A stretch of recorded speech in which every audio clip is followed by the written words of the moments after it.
الحمد للہ رب العالمین سبحان اللہ والعاقبۃ للمتقین والصلاة والسلام علی سید الانبیاء والمرسلین وعلى آلہ واصحابہ الطیبین الطاہرین اما بعد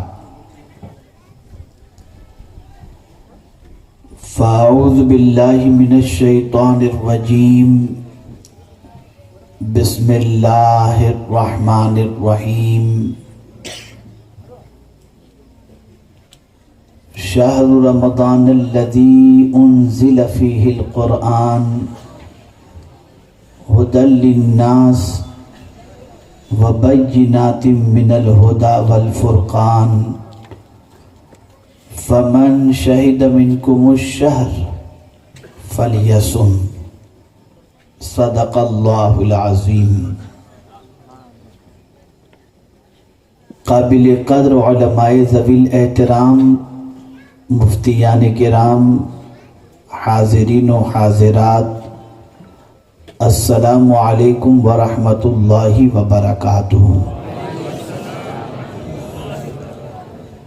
میرے پیارے آقا صلی اللہ تعالی علیہ وسلم کے پیارے دیوانوں، جس آیہ کریمہ کی تلاوت کا میں نے شرف حاصل کیا، اس سے متعلق کچھ معروضات پیش کرنے سے پہلے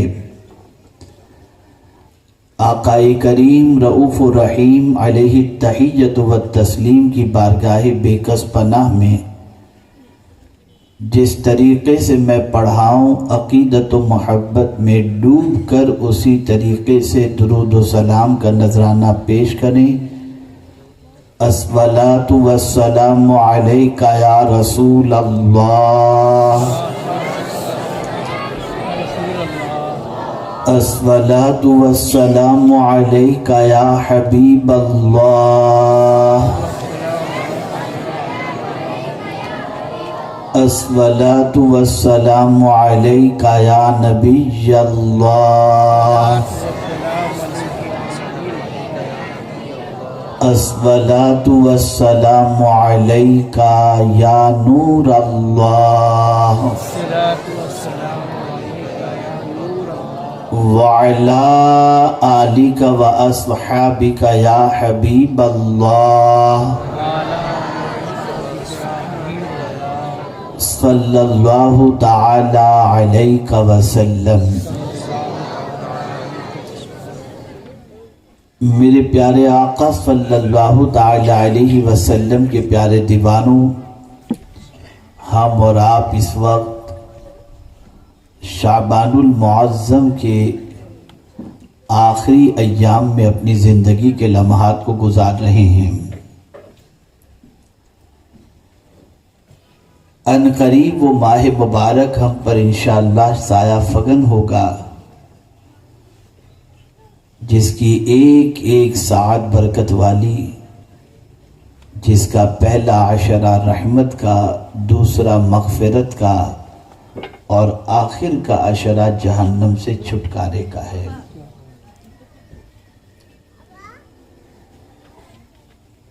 میرے پیارے آقا صلی اللہ تعالی علیہ وسلم کے پیارے دیوانوں، ہر چیز کے پیچھے کوئی نہ کوئی حکمت پوشیدہ ہوتی ہے.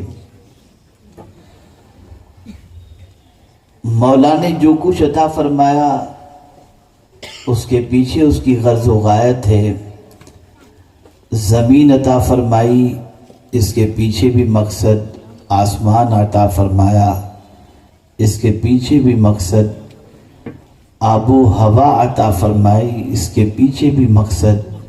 چاند و سورج عطا فرمایا، اس کے پیچھے بھی مقصد. ماں باپ عطا فرمائے، اس کے پیچھے بھی مقصد. اولاد عطا فرمائے، اس کے پیچھے بھی مقصد. کوئی چیز ایسی اللہ نے نہیں عطا فرمائی جس کے پیچھے کوئی نہ کوئی مقصد پوشیدہ نہ ہو. اسی طریقے سے اللہ عز و جل نے نماز عطا فرمائی، اس کی بھی غرض و غایت موجود ہے. حج کا حکم عطا فرمایا، اس کے پیچھے بھی مقصد پوشیدہ ہے۔ زکوٰۃ کا حکم عطا فرمایا، اس کے پیچھے بھی مقصد پوشیدہ ہے۔ ایسے ہی ماہ رمضان المبارک ہمیں عطا فرمایا اور اس کے روزے فرض فرمایا، اس کے پیچھے بھی کوئی مقصد پوشیدہ ہے۔ کم نصیبی یہ ہے کہ ہم رسموں کے عادی بن چکے ہیں۔ بیٹا بیٹھ جاؤ، ایک مرتبہ درود شریف پڑھ لیں۔ اللہم صلی علی سیدنا و مولانا محمد معدن الجود والکرم وآلہ وصحابہ وبارک وسلم صلاۃ و سلاما علیک یا سیدی یا رسول اللہ صلی اللہ تعالی علیہ وسلم۔ کم نصیبی یہ ہے کہ ہم رسموں کے عادی بن گئے۔ نماز رسمی طور پر، زکوٰۃ رسمی طور پر، حج رسمی طور پر الا ماشاءاللہ، اور ایسے ہی ماہ رمضان المبارک کے روزے بھی ہم روٹین کا سمجھ کر کے رسمی طور پر رکھتے نظر آتے ہیں۔ ہم نے کبھی ماہ رمضان المبارک کے اندر جھانک کر کے نہیں دیکھا کہ اتنا مقدس مہینہ، جس کے پانے کے حوالے سے رسول اعظم صلی اللہ علیہ وسلم 3 مہینے پہلے سے دعا کر رہے ہوں اور اپنے رب کی بارگاہ میں عرض کر رہے ہوں کہ اللہم بارک لنا فی رجب و شعبان و بلغنا رمضان۔ آخر اس ماہ مبارک میں وہ کیا چیز ہے جس کو پانے کی تڑپ اور طلب رسول اعظم صلی اللہ علیہ وسلم کے اندر موجود؟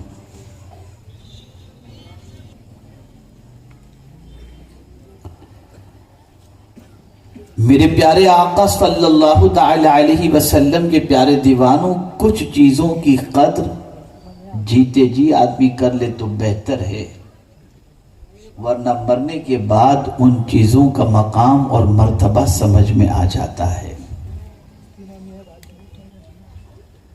آج اگر ہم سوسائٹی کا جائزہ لیں تو حافظ کی قدر نہیں کی جاتی، عالم کی قدر نہیں کی جاتی، مفتیان کرام کی قدر نہیں کی جاتی، مشائخ کی قدر نہیں کی جاتی۔ لیکن کل بروز قیامت جب ان کا مقام بندہ دیکھے گا تو اسے محسوس ہوگا کہ اس کا مقام اللہ کے نزدیک اتنا اونچا تھا۔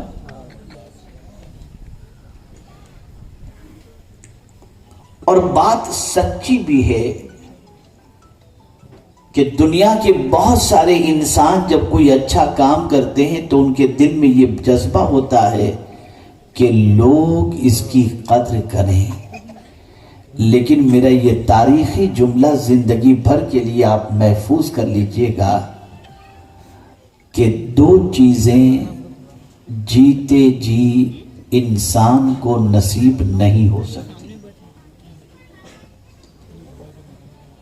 2 چیزیں انسان کو جیتے جی نصیب نہیں ہو سکتی۔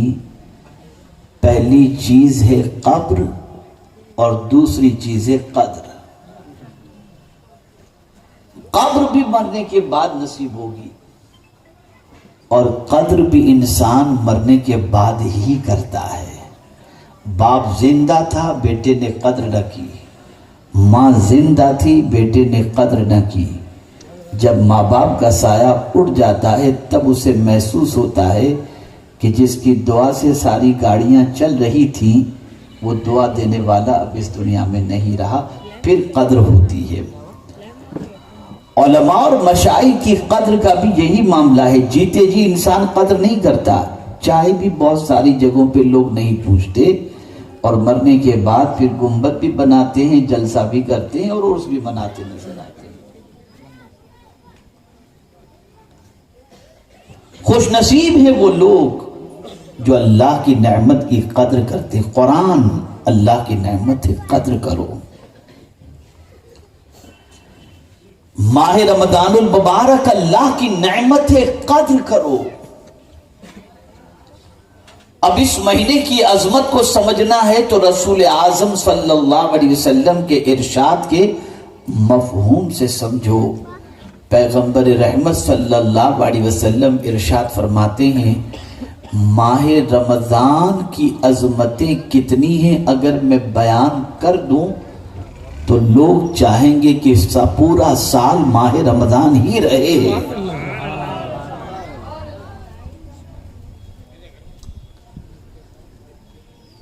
اے رسول گرامی وقار صلی اللہ تعالی علیہ وسلم کے دیوانوں ذرا سوچو، کسی نے مسجد بنا لی، جب کوئی مسجد میں جا کر کے نماز ادا کرے گا تب جا کر کے مسجد بنانے والے کو اللہ ثواب عطا فرمائے گا۔ بنانے کا ثواب مل گیا، لیکن کنٹینیوز جو ثواب اسے ملتے رہنا چاہیے، یہ بغیر اس میں سجدہ کیے ثواب اسے نصیب نہیں ہو سکتا۔ حج کے لیے آدمی یہاں سے سفر کر کے مکہ مکرمہ پہنچے اور وہاں پہنچنے کے بعد وقوف عرفہ، منی، مزدلفہ، طواف زیارت، یہ ساری چیزیں کرے تب جا کر کے اسے ثواب نصیب ہوتا ہے۔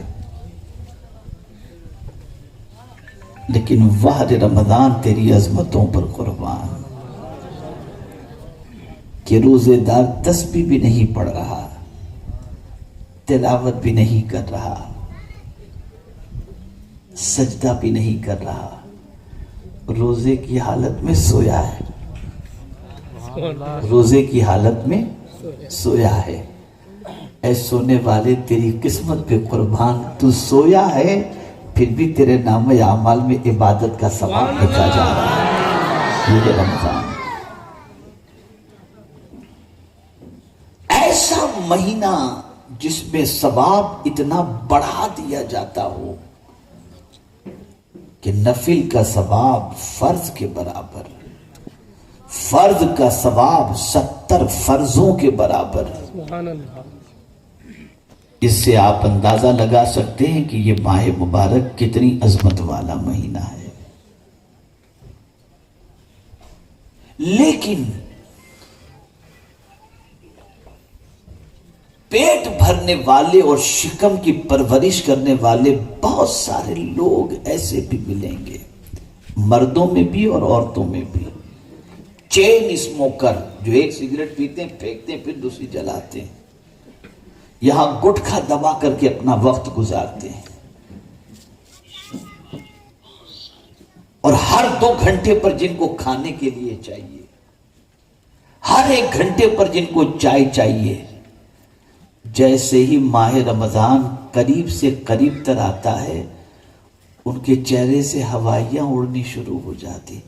اب کیا ہوگا، کیسے بھوکے رہیں گے، کیسے پیاسے رہیں گے، اور پھر یہ دعا کرتے ہیں یار 29 کا چاند نہ ہو، ایک دن اور ٹل جائے۔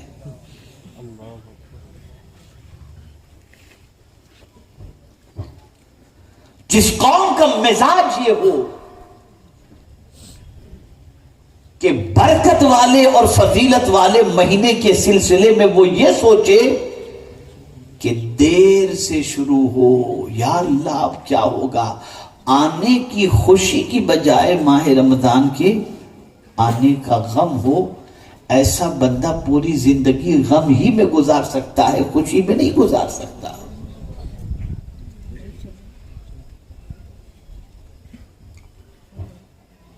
اے رسول گرامی وقار صلی اللہ تعالی علیہ وسلم کے پیارے دیوانوں، اللہ عز و جل قرآن مقدس میں ارشاد فرماتا ہے ان عدت الشہور عند اللہ 12 شہرا فی کتاب اللہ یوم خلق السماوات والارض منها 4 حرم ذالک الدین القیم فلا تظلموا فیہن انفسکم۔ جب سے اللہ نے زمین اور آسمان پیدا فرمایا تب سے مہینے اللہ نے 12 ہی بنائے ہیں۔ لیکن اتنی بڑی تعداد کے اندر غلامان رسول یہاں پر موجود ہیں، میں ذرا آپ کے ضمیر کو جگانے کی کوشش کرتے ہوئے عرض کروں کہ مجھے بتاؤ، جنوری سے لے کر دسمبر تک بوڑھا بوڑھی سب کو یاد ہے، لیکن محرم سے لے کر ذی الحج تک کے 12 مہینوں کے نام اچھے خاصے مسلمانوں کو بھی نہیں معلوم۔ کہا جائے ذرا اسلامی 12 مہینوں کے نام بتاؤ تو پیشانی سے پسینہ نکلنا شروع ہو جائے گا۔ تو آسمان و زمین کی تخلیق جب سے ہوئی تب سے اللہ نے 12 مہینے مقرر فرمائے، لیکن ان 12 مہینوں کے نام میں سے کسی بھی مہینے کا نام قرآن شریف میں اللہ نے بیان نہیں فرمایا۔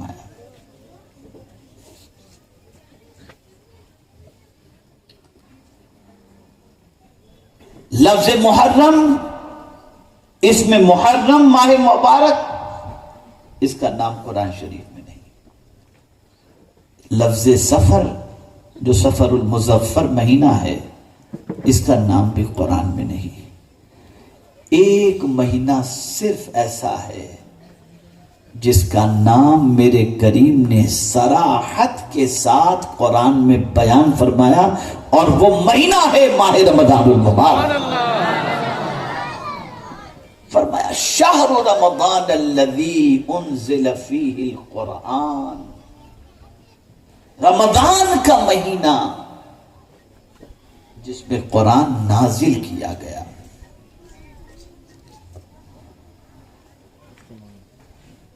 عربی میں شہر کے معنی ہوتا ہے مہینہ، اور آپ دیکھتے ہوں گے بنگلور بڑا شہر ہے، بڑی سٹی کو بھی شہر کہا جاتا ہے۔ اس شہر کے معنی کیا ہوتا ہے؟ لفظی معنی کیا ہوتا ہے؟ شہر کے معنی ہوتا ہے ظاہر ہونا۔ آپ کسی دیہات سے جا رہے ہوں، تاریکی میں آپ کی گاڑی دوڑ رہی ہو، اچانک لمبے لمبے ٹاور نظر آنے لگ جائیں، خوبصورت بلڈنگیں نظر آنے لگ جائیں، تو آپ فوراً کہتے شہر آ گیا۔ تو ایسے ہی جب چاند نظر آ جاتا ہے تو وہ مہینہ نظر آ جاتا ہے، ظاہر ہو جاتا ہے، اس لیے اس کو شہر کہا جاتا ہے۔ اور رمضان المبارک کو رمضان کہا گیا۔ کیا مطلب ہوتا ہے؟ کوئی بھی چیز میں نے شروع میں عرض کیا بغیر مقصد کے نہیں ہے۔ ہمارے یہاں بہت ساروں کا نام سجاد ہوتا ہے، بہت ساروں کا نام ساجد ہوتا ہے، لیکن سجدہ ہی نہیں کرتے۔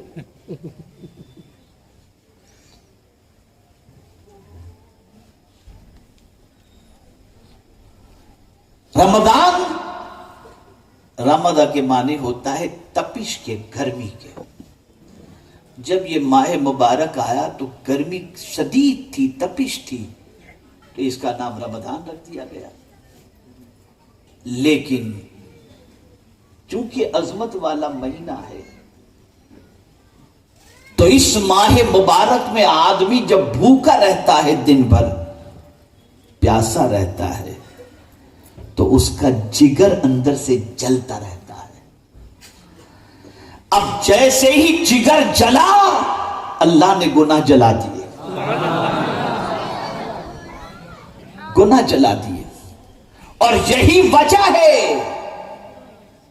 کہ جگر کے جلنے ہی کی وجہ سے افطار کے وقت آدمی پانی پر ٹوٹ پڑتا ہے، لاؤ پانی لاؤ شربت، لاؤ پانی لاؤ شربت، اس لیے کہ جگر کو ٹھنڈک پہنچانی ہے، یہ جل رہا ہے اندر سے،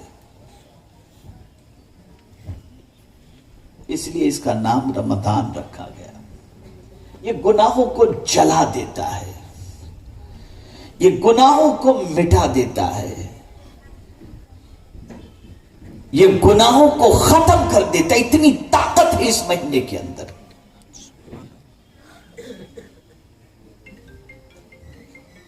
اب قرآن نے اس مہینے کی عظمت کا ذکر فرمایا کہ اسے معمولی نہ سمجھو. جب اس مہینے کو ہم نے عطا فرمایا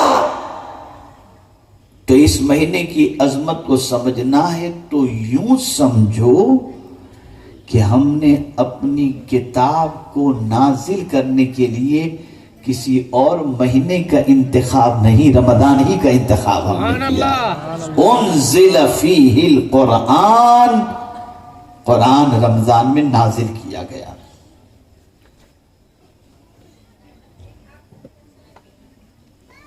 اب قرآن رمضان میں نازل کرنے کے لیے کیوں فرمایا گیا؟ آخر کیا ہے قرآن شریف کے اندر کہ اس کے نزول کے لیے میرے کریم نے اس عظمت والے مہینے کا انتخاب فرمایا؟ اب قرآن خود کھل رہا ہے اور مولا عظمت قرآن بیان کر رہا ہے. ہدی للناس، یہ لوگوں کی ہدایت کے لیے ہے. یعنی قرآن کون سی کتاب ہے؟ اللہم صلی علی سیدنا و مولانا محمد معدن الجود والکرم وآلہ وصحابہ وبارک وسلم. بیٹے آپ ہم کو بہت عزیز ہیں، آپ کا آنا ہمارے لیے باعث مسرت ہے کہ آپ کھیل کود کی بجائے یہاں پر آئے ہیں، لیکن آپ شرارت کریں گے تو بیٹا بات آپ سمجھ بھی نہیں سکیں گے اور مستی میں آپ کا ٹائم چلا جائے گا اور توجہ ہماری بھی بڑھ جائے گی. تو پوری توجہ کے ساتھ بات کو سماعت فرمائیں. ہدی للناس، یہ لوگوں کی ہدایت کی کتاب ہے. اللہ نے اس کتاب کو کیوں نازل فرمایا؟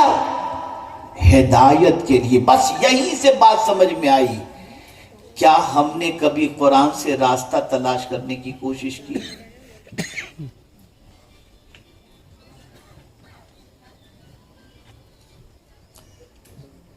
یہ راستہ دکھانے والی کتاب ہے. یہ وہ دکھاتی ہے کتاب جو کوئی نہیں دکھا سکتا.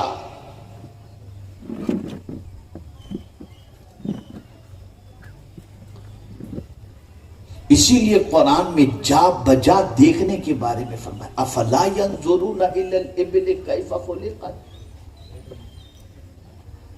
والى السماء كيف رفعت.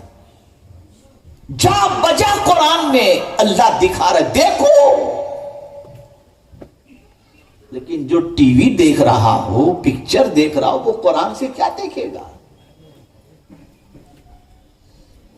یہ جو قومیں بھٹک رہی ہیں اس کی سب سے بڑی وجہ یہ ہے کہ قرآن نے جو دکھایا وہ دیکھنے کے لیے تیار نہیں ہے. وہ دیکھ رہی ہے ہماری قوم جو پکچر، تھیٹر، گانے، باجے، تماشے، سینما جو دکھا رہے وہی دیکھ رہا ہے.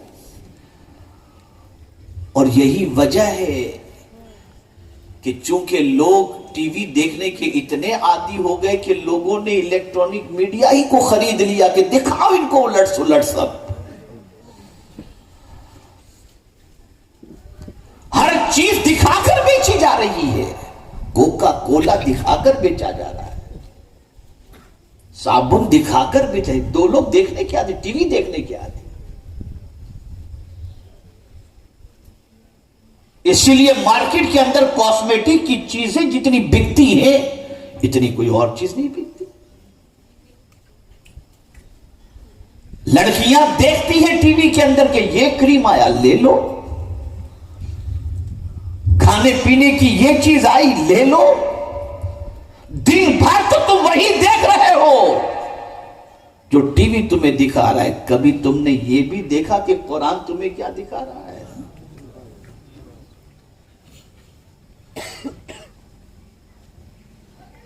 کبھی قرآن نے جو دکھایا وہ دیکھنے کی تم نے کوشش کی؟ اور جب کوئی قرآن کے ذریعے دیکھتا ہے اور قرآن جو دکھاتا ہے وہ دیکھتا ہے تو پھر اس کی پوزیشن یہ ہوتی ہے کہ ایک صحابی فرماتے ہیں میرے اونٹ کی رسی بھی گم جائے تو میں اسے قرآن سے تلاش کر لیتا ہوں. یہ ہے دیکھنے کی.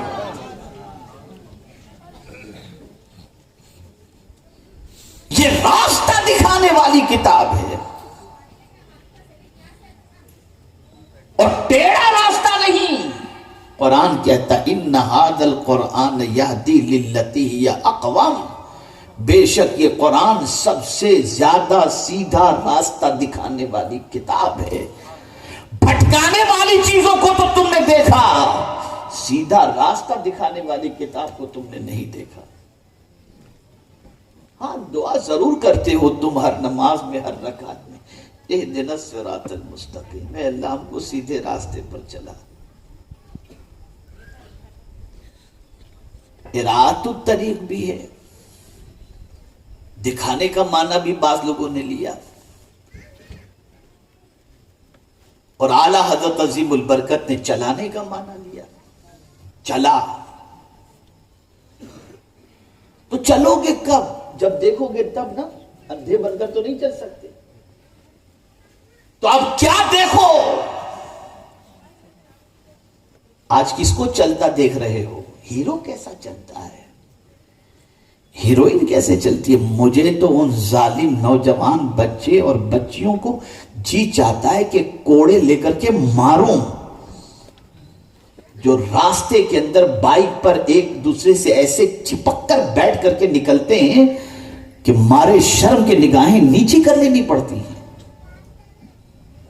دیکھ لیا ہیرو ہیروئن کو، چل پڑے اس طریقے سے۔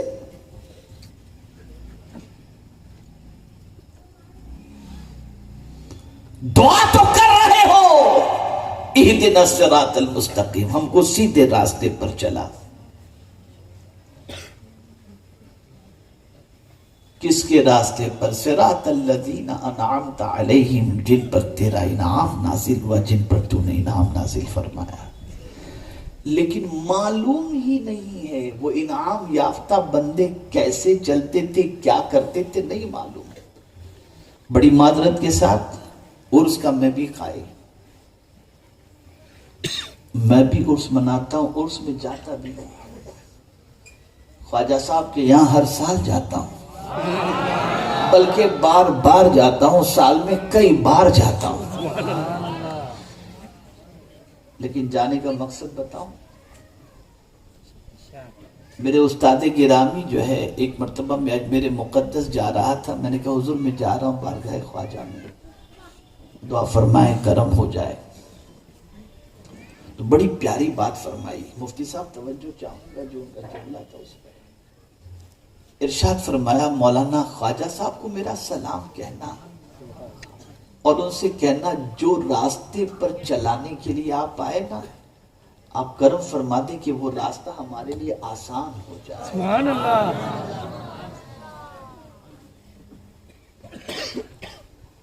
کہاں چل رہی ہے ہماری قوم؟ جہالت کے راستے پر، برائی کے راستے پر، گناہوں کے راستے پر، نافرمانی کے راستے پر، رب کو ناراض کرنے والے راستے پر ہماری قوم چل رہی ہے۔ اور دعا کیا کرتی ہے؟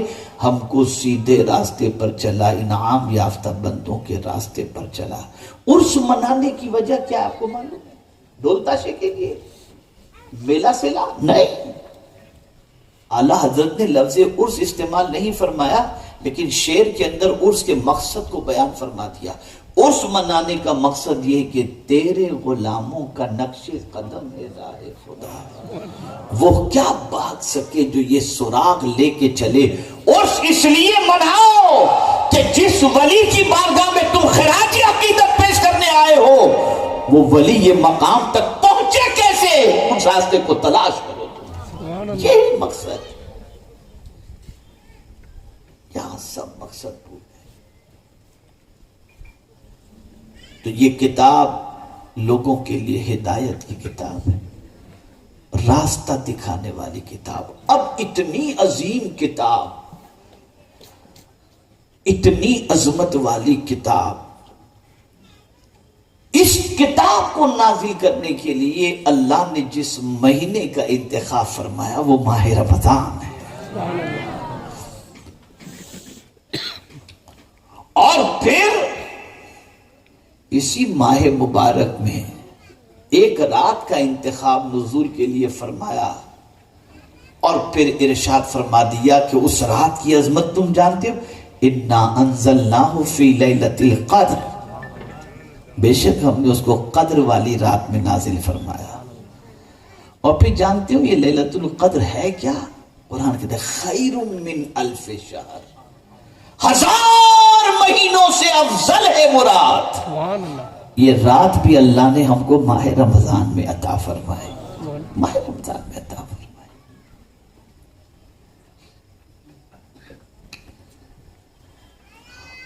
اور پوری دنیا کو اگر آپ کھنگال کر کے دیکھیں اور جائزہ لے کر کے دیکھیں،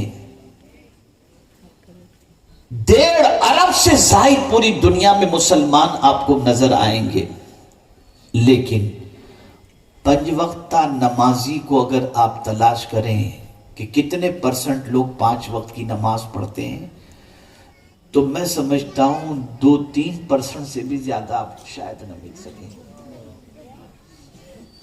اتنی بڑی مسلمانوں کی تعداد کا سروے کرنا تو ڈیفیکلٹ ہوگا، شہر کے اندر تلاش کر لیجئے، اور شہر میں بھی ڈیفیکلٹ ہو تو گھر ہی میں تلاش کر لیجئے کہ آپ کے گھر کے کتنے لوگ 5 وقت کی نماز پڑھتے ہیں، اسی سے اندازہ لگ جائے گا۔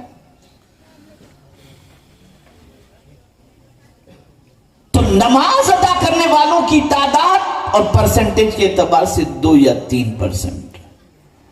حج کا معاملہ بھی بوڑھے ہونے کے بعد حج کے لیے جاتے ہیں، اور زکوٰۃ دینے والے بھی ادھر ادھر کچھ گھما پھرا کر سیٹ کر لیتے ہیں کہ پیسہ گھوم کر پھر واپس ہمارے پاس آ جائے۔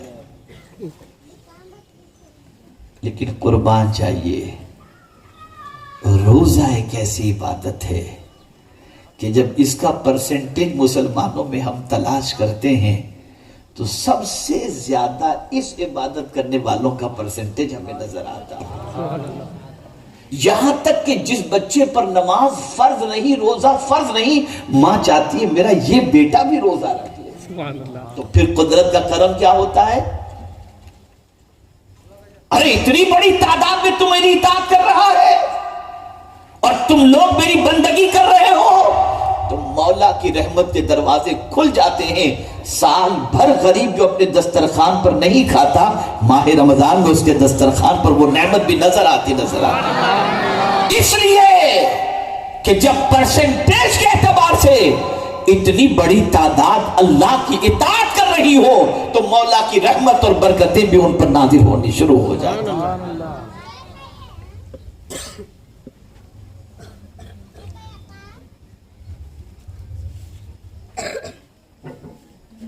تو یہ کتاب ہدایت کی کتاب ہے، اور اس کتاب کی کئی شان میرے کریم نے بیان فرمائی، کئی شان، کئی مقامات پر۔ کہیں فرمایا وَهَذَا كِتَابٌ أَنزَلْنَاهُ مُبَارَكٌ فَاتَّبِعُوهُ، کہیں فرمایا یا ایھا الناس قد جاءتکم موعظۃ من ربکم وشفاء لما فی الصدور۔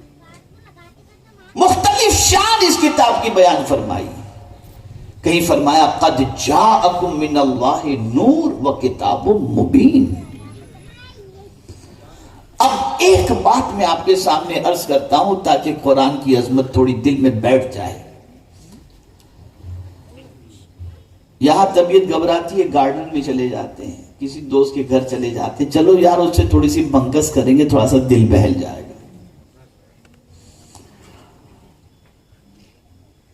کسی دل بہلانے والے کے پاس چلے گئے، بات چیت کریں گے، دل بہل جائے گا۔ ٹینشن آیا، کسی کے پاس چلے گئے، بہت زیادہ ٹینشن اور اسٹریس ہے تو ڈاکٹر کہیں گا کہ ہل اسٹیشن چلے جاؤ۔ آدمی چلا گیا گھومنے کے لیے، پہاڑوں میں، گارڈن والے علاقوں میں، اور وہاں جا کر کے گھوم کر کے آ گیا۔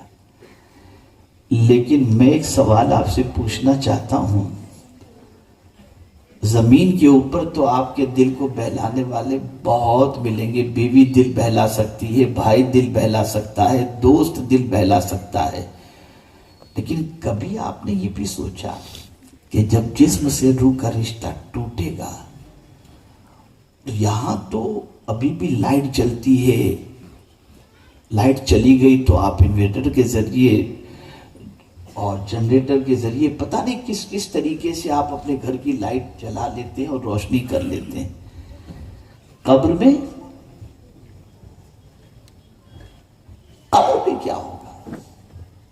وہاں تو سارے رشتہ دار تمہیں زمین کے اوپر چھوڑ کر واپس چلے جائیں گے خود، اور زمین کے اندر تمہیں چھوڑ دیں گے۔ اب تمہارا دل قبر میں کون بہلائے گا؟ کون ہے جو قبر کے اندر تمہارا مونس و غمخوار ہوگا؟ تو آپ جانتے ہیں جب بھی قرآن شریف ختم ہوتا ہے تو قاری قرآن یا حافظ قرآن جب ختم قرآن کی دعا پڑھتا ہے نا، تو پہلی دعا یہی ہوتی ہے، اللہم آنس وحشتی فی قبری، اے اللہ میری قبر کی وحشت کے لیے اس قرآن کو مونس و غمخوار بنا دے۔ تو جہاں کوئی تمہارا دل بہلانے والا نہیں ہوگا، وہاں یہ کتاب تمہارا دل بہلائے گی۔ سبحان اللہ۔ یہ کتاب تمہیں دے، اور اس کتاب کو نازل کرنے کے لیے اللہ نے ماہ رمضان کا انتخاب فرمایا، اور رسول اعظم صلی اللہ علیہ وسلم نے فرمایا الصیام والقرآن یشفعان یوم القیامہ، روزے اور قرآن کل بروز قیامت دونوں سفارش کریں گے۔ روزہ کس طریقے سے؟ روزہ اللہ کی بارگاہ میں عرض کرے گا، میرے مولا اس کو میں نے بھوکا رکھا تھا، پیاسا رکھا تھا، تیری رضا کے لیے نہیں کھایا تھا مولا، تیری رضا کے لیے اس نے پیاس برداشت کی تھی، خواہش کو اپنی روک کے بیٹھا تھا، مولا آج میری سفارش اس کے حق میں قبول فرما دے، بخش دے اسے، مولا روزے کی سفارش قبول کر دے۔ ایسے ہی قرآن کہے گا، مولا اس نے میری تلاوت کی، بلکہ پورا قرآن تو اپنی جگہ پر ہے، اگر کوئی شخص مرد و عورت روزانہ رات سورہ ملک کی تلاوت کرے تو سرکار صلی اللہ علیہ وسلم فرماتے ہیں اس سورت کی تلاوت کرنے والا جب مر جائے گا اور اس کے اعمال نامے میں گناہ زیادہ ہوں گے جس کے سبب سے حکم ہوگا کہ اسے جہنم میں ڈال دو، تو یہ سورہ مبارکہ اللہ سے جھگڑا کرے گی، اسے سورۃ المجادلہ بھی کہتے ہیں، یہ جھگڑا کرے گی، مولا یہ مجھے پڑھا کرتا تھا تو اسے جہنم میں ڈال رہا ہے، نہیں جانے دوں گی، یہ سورت روکے گی، مولا جانے نہیں دوں گی۔ ارشاد ہوگا اس کے گناہ بہت زیادہ تھے، تو پھر یہ سورت اللہ کی بارگاہ میں عرض کرے گی، مولا میری سفارش قبول کر لے ورنہ اپنی کتاب سے مجھے نکال دے۔ یہ کتاب، یہ ہے قرآن۔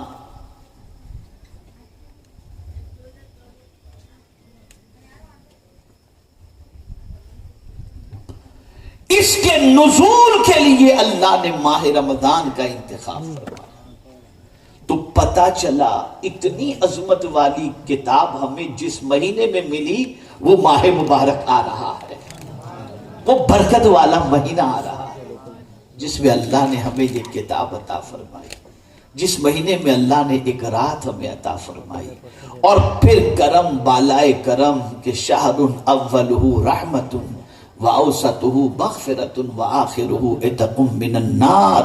اللہ اکبر! رمضان کا شروع کا عشرہ رحمت کا ہے، درمیان کا مغفرت کا ہے، اور آخر کا عشرہ جہنم سے چھٹکارے کا ہے۔ میری بہنیں بھی توجہ چاہوں گا ان کی، وہ بھی غور سے سنیں۔ بہت خرچہ کیا ہے آپ نے میک اپ کے پیچھے، بیوٹی پارلر تو ہر گلی میں کھل گیا، اب تو مرد حضرات بھی فیشیل کرواتے ہیں، پتہ نہیں گورے نظر آئیں۔ دیکھیے میں آپ کو سمجھا رہا ہوں تھوڑا سا تاکہ آپ سمجھیں۔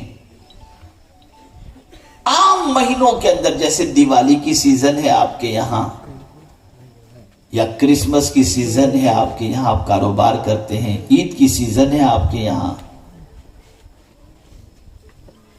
تو اس سیزن کے اندر آپ کے یہاں گاہک کی بھرمار ہے، صبح سے لے کر کے آپ دکان پر پہنچے تو لائن لگی ہے گاہک کی، یہاں تک کہ کھانے کا بھی آپ کو ٹائم نہیں ملا۔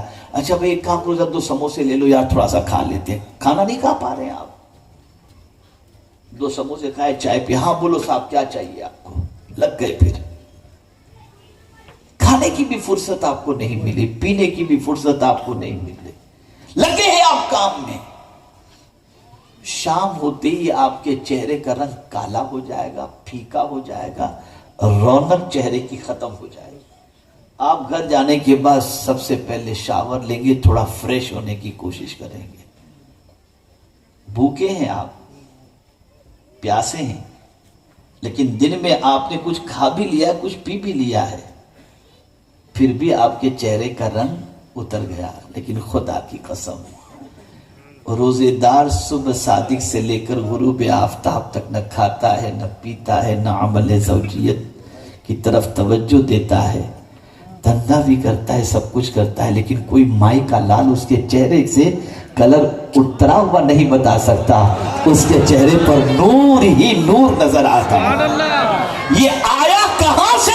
پتا چلا جو اللہ کی اطاعت کرتا ہے اللہ اس کے چہرے کو منور کر دیا ہے۔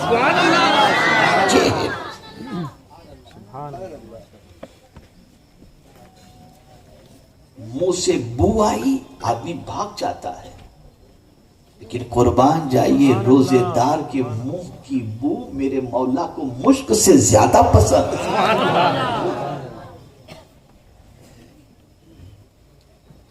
قدر کرو ماہ رمضان کی، یہ معمولی مہینہ نہیں آ رہا، یہ بہت برکت والا مہینہ تھا۔ سرکار صلی اللہ علیہ وسلم کو ڈر لگا رہتا تھا کہ کہیں ماہ رمضان میں طبیعت تھوڑی 19-20 نہ ہو جائے، جس کی وجہ سے عبادت کے اندر کچھ کمی رہ جائے، اس لیے دعا کرتے تھے اللہم سلم لی من رمضان وسلم رمضان علی وسلم منی، یہ دعا کرتے تھے حضور۔ اور یہاں تو لوگ پوچھنے جاتے ہیں وہ ایسا ہے کہ مجھے تھوڑی سی تکلیف ہے، میں روزہ چھوڑ سکتا ہوں؟ لا حول ولا قوت الا باللہ۔ اور کچھ لوگ ہیں جو افطار میں اتنا کھا لیتے ہیں کہ کھڑے رہنے کی طاقت تراویح میں نہیں، رات بھر کھاتے ہی رہتے ہیں، رات بھر کھاتے رہتے ہیں، اور پھر کیا کھائیں گے؟ وڑا کھا رہے ہیں، بھجیا کھا رہے ہیں، چنا کھا رہے ہیں، اور پھر اس کے بعد متلی ہو رہی ہے، الٹی ہو رہی ہے، پیٹ خراب ہو رہا ہے، موشن ہو رہے ہیں، اس کے بعد کھانا روزے کے بارے میں کمزور ہو جائیں گے۔ یہ پوچھیے،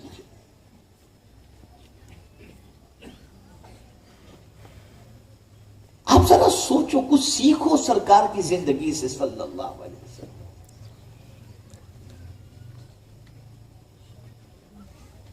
بہت زیادہ کھانا اچھا ہوتا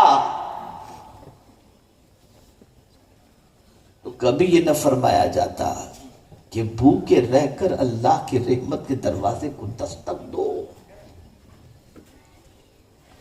مدینہ منورہ میں ایک طبیب پہنچا، ڈاکٹر پہنچا مدینہ منورہ میں علاج کی غرض سے، 6 مہینے تک قیام کیا، 6 مہینے میں ایک بھی پیشنٹ نہیں ملا، تو وہ مدینہ چھوڑ کر جانے لگا۔ تو کسی نے کہا کیا بات ہے آپ جا رہے ہو؟ کہا کیا کروں، جب مریض ہی نہیں آتا تو رہ کر کیا کروں؟ پھر اس نے پوچھا کہ اے مدینے کے لوگوں ذرا یہ تو بتاؤ تم بیمار کیوں نہیں پڑتے؟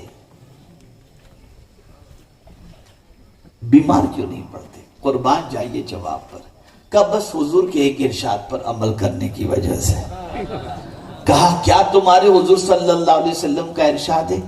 تو کہتے ہیں کہ آقا کریم صلی اللہ علیہ وسلم نے فرمایا ہے جب بھوک لگے تب کھاؤ،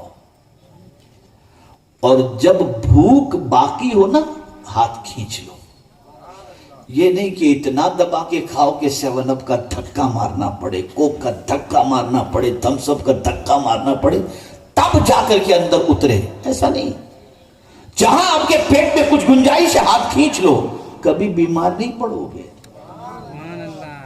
اور بڑی معذرت کے ساتھ مسلم محلوں میں جتنی بھی کلینک ہے نا وہ رات کو 12-1 بجے تک چلتی ہی رہتی ہے، کوئی کلینک خالی نہیں ہوتی۔ اور بڑی معذرت کے ساتھ زیادہ تر کھانے پینے کی ہوٹلیں آپ کو اپنے علاقے میں ہی ملیں گی، یہ بھی دیکھ لیجئے گا۔ ایک کے بعد دوسری کو کیا چیز ہے جو نہیں ملتی. میں آ رہا تھا سوئٹزرلینڈ سے یا فرانس سے، مجھے یاد نہیں ہے صحیح معنوں میں، تو ایئر کرافٹ کے اندر ہم بیٹھے ہوئے تھے، ہماری فلائٹ بامبے لینڈ ہونے والی تھی رات کو 3 بجے. تو 2 حضرات میرے بازو میں بیٹھے تھے، تو بولے یار فلائٹ کے کھانے میں مزہ نہیں آیا، اپنے 3 بجے بامبے اتریں گے، باہر نکلیں گے 4 ساڑھے 4 بج جائے گا، اور صبح ہوٹل 10 بجے سے پہلے کھلتی نہیں ہے، رات کو بھوک لگے گی، کھانا کھانے کہاں جائیں گے. دوسرے نے کہا فکر نہیں کر، میاں بھائی کے علاقے میں چلے جانا، رات بھر ہوٹل کھلی رہتی. یہ مسکرانے کی بات نہیں، سنا تو شرم سے میرا سر جھک گیا. یہ حال ہے ہمارا، یہ ہماری پہچان. ذرا عقل سے کام لو، ہوش سے کام لو. اگر زیادہ کھانے سے طاقت پیدا ہوتی اور آدمی تندرست ہوتا تو حضور صلی اللہ علیہ وسلم روزے کے بارے میں یہ نہ فرماتے روزہ رکھو اور تندرست ہو جاؤ. روزہ رکھو اور تندرست ہو جاؤ. روزہ بیمار نہیں کرتا، تندرستی عطا کرتا. بیمار تو کھانا کر دیتا ہے، دبا کے کھانا یہ بیمار کر دیتا ہے. یہ کلو و شبو کے بعد ولا تسرفو بھی آیا ہے. یہ 2 لفظ ہی یاد مت رکھو، آگے کا لفظ پر بھی توجہ دو، کیا حکم ہے. تو خیر عرض یہ کر رہا تھا کہ ماہ رمضان المبارک میں آدمی جب بھوکا رہتا ہے، پیاسا رہتا ہے، اور دن کے اجالے میں عمل زوجیہ سے، اب آپ جانتے ہیں یہ روزہ دن میں کیوں فرض کیا گیا. کہا گیا وَأَتِمُّ الصِّيَامَ إِلَى اللَّيْلِ، رات تک روزہ کمپلیٹ کر دو، اب غروب آفتاب کے بعد کھاؤ، کوئی پرابلم نہیں. یہ دن میں روزہ کیوں فرض کیا گیا؟ یہ بھی ہو سکتا تھا کہ غروب آفتاب سے لے کر فجر تک، صبح صادق تک کھانے پینے اور عمل زوجیت سے بچنے کا نام روزہ، لیکن رات کو نہیں دن میں فرض کیا گیا. وجہ ہے، وجہ ہے. تم دن میں باہر نکلو گے نا تو بہت ساری قومیں بستی ہیں، سب مسلمان ہی تو نہیں ہے نا، بہت ساری قومیں بستی ہیں. وہ قوم کے لوگ تمہارے سامنے کھاتے ہوں گے، تمہارے سامنے پیتے ہوں گے، تو تمہارا بھی دل چاہے گا، لیکن تم صبر کرو گے. نہیں میں روزے سے ہوں، تو میرا مولا ہی صبر کرنے پر بھی تمہیں اجر عطا فرمائے. اور دن میں تمہیں احساس بھی ہوگا، تکلیف بھی ہوگی، اس لیے کہ رات میں تو سوئے، صبح ہوگی بھوک کا احساس ہی نہیں. دن میں تمہیں بھوک کا بھی احساس ہوگا، پیاس کا بھی احساس ہوگا، اس لیے دن میں روزہ فرض کیا گیا تاکہ تمہارے اندر احساس پیدا ہو. تو عرض کرنے کا منشا یہ ہے کہ اے رسول اعظم صلی اللہ تعالی علیہ وسلم کے دیوانوں، بڑا مقدس مہینہ آ رہا ہے، کمر کس لو، تیار ہو جاؤ، ارادہ بنا لو کہ انشاءاللہ العظیم اس مبارک مہینے کو کے اوقات کو ہم ضائع ہونے نہیں دیں گے. جو لوگ 11 مہینے کبھی گلیوں میں بیڈمنٹن اور کرکٹ نہیں کھیلتے تھے، حیرت کی بات ہے کہ ماہ رمضان کے اندر نوجوان لڑکے لڑکیاں بچے بچیاں پیچھے بیٹھ کھیل رہے ہوتے ہیں. استغفر اللہ، اتنے بے باک ہو گئے تم، اتنے بے خوف ہو گئے.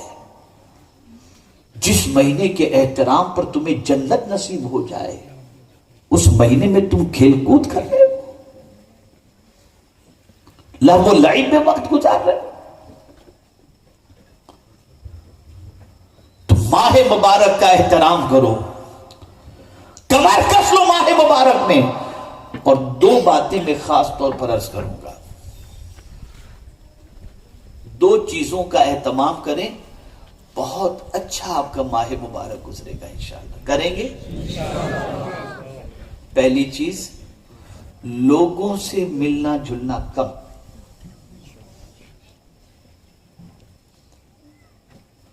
اور دوسری چیز بات چیت کم، اس لیے کہ زیادہ بات کرنے والا جھوٹ کا شکار ہو ہی جاتا ہے، اور جہاں جھوٹ بولا ختم، اس کے روزے اس کے نام اعمال میں بھوکا اور پیاسا جو ہے نا وہ لکھا جائے گا، روزے کی برکت اسے نصیب نہیں ہو سکتی۔ بہت زیادہ بات کرنے سے پرہیز کرو، ضرورت جتنی بات کرو، بہت زیادہ میل ملاپ سے پرہیز کرو۔ اور اس کے ساتھ تیسری بات، بہت سارے سیٹ ایسے ہوتے ہیں جو صبح 10 بجے 11 بجے 12 بجے رمضان میں دکان پر پہنچتے ہیں، 2 گھنٹے دکان پر بیٹھے اور 2 گھنٹے کے بعد پھر ظہر کے لیے گئے، گھر چلے گئے آرام کرنے، 4 ساڑھے 4 بجے اٹھ کر کے آئے اور پھر اس کے بعد افطار کے لیے تیاری میں لگ گئے۔